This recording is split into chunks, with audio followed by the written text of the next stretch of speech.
Hello, friends. Welcome to Planetary Wisdom, and me, Vandana, welcomes you. So, how are you guys?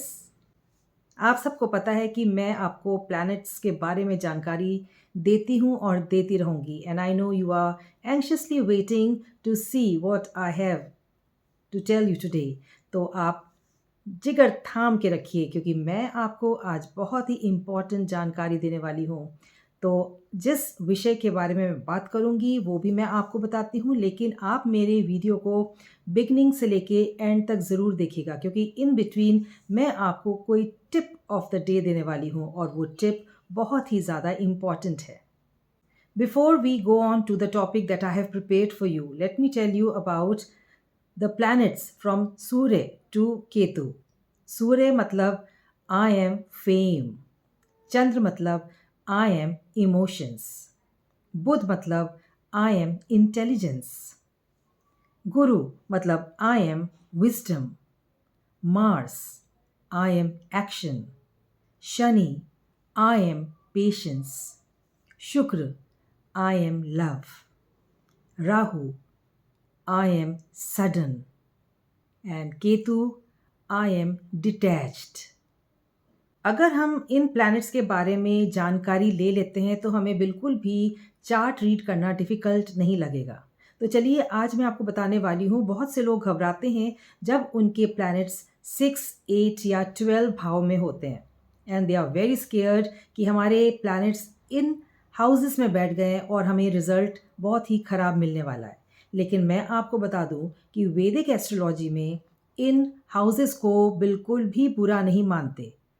क्यों नहीं मानते ये मैं आपको बताऊंगी, लेकिन उसके लिए you have to stay connected throughout the video. तो चलिए मैं आपको बताती हूँ। अगर आपका एट्थ हाउस स्ट्रॉन्ग है, because eighth house is connected and related to longevity, और अगर आपका एट्थ हाउस स्ट्रॉन्ग है, इन तीनों हाउसेस को त्रिक भाव कहते हैं एंड अगर ये आपके स्ट्रॉन्ग है तो बिलीव मी आप मल्टी मिलियनियर्स एंड बिलियनियर्स भी बन सकते हैं।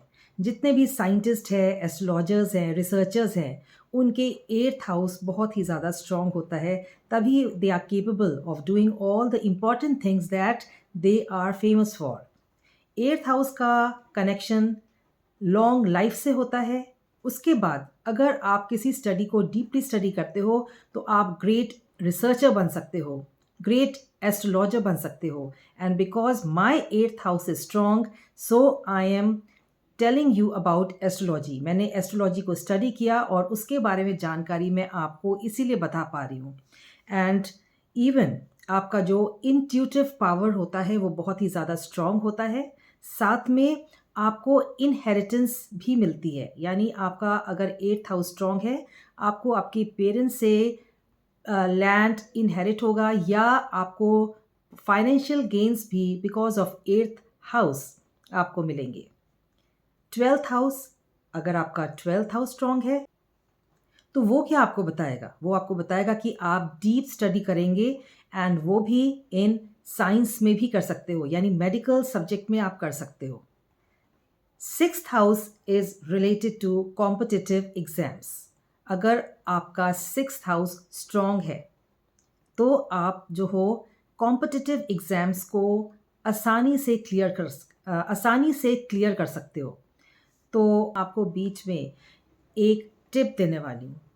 हमें नेम, फेम, शोहरत सब चाहिए, और उसके लिए अगर आप एक छोटा सा काम करना स्टार्ट कर देते हैं, वो काम ज़्यादा इम्पॉर्टेंट नहीं है, इट इज़ वेरी सिंपल। हम सब अपने आईने के सामने खड़े होके तैयार होते हैं, अपने बाल बनाते हैं, अपने आप को देखते हैं, लेकिन अपने आप को देखते हुए आईने में यानी in front of the mirror अगर अपना नाम आप 3 टाइम्स बोल दो, जैसे मेरा नाम है वंदना, मैं मिरर पे देखते हुए मैं वंदना वंदना वंदना अगर ये बोल देते हैं, आप देखोगे कि धीरे धीरे, and you have to make it a practice, ये नहीं आप एक दिन करके and you wait for the result. इसके लिए आपको रेगुलरली ये काम करना पड़ेगा और आप देखोगे धीरे धीरे आपके वर्क प्लेस में आपको कितनी सफलता मिलनी स्टार्ट हो जाएगी। You will really gain fame in your work place. आपको लोग पसंद करेंगे। आप जो कार्य कर रहे हो उसे लोग बहुत ही ज़्यादा सराहना करेंगे। So this was the tip of the day that I wanted to tell you about.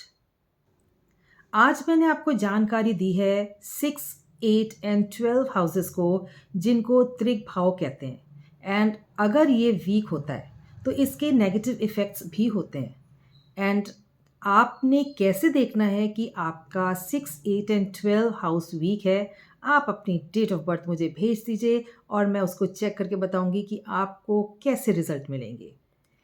8th house अगर वीक है तो आपके बहुत सी प्रॉब्लम्स आ सकती हैं। एंड अगर उस पे चंद्र विराजमान है, एक चीज़ मैं आपको बताने वाली हूँ, अगर 8th हाउस में चंद्र वीक होके बैठे हैं तो ज़रूर आपको कोई ना कोई लोअर एब्डोमेन से रिलेटेड प्रॉब्लम होगी। अगर अभी नहीं है तो लेटर ऑन हो सकती है। तो उसके लिए आप चंद्र को आप जल चढ़ाना स्टार्ट कर दीजिए, चंद्र के बीज मंत्रों का जाप करना स्टार्ट कर दीजिए। आपका चंद्र मजबूत हो जाएगा। ये मैंने आपको एक और टिप दे दी है। तो अब आप मेरे साथ कनेक्टेड रहिए, क्योंकि मैं आपको और भी जानकारी दूंगी धीरे धीरे अलग अलग चीज़ों के बारे में, सो दैट आपको कोई गलत एस्ट्रोलॉजर गलत वे में गाइड ना कर दे। आप अपना चार्ट खुद देखिए एंड स्टडी करिए and be an astrologer yourself. So take care and bye.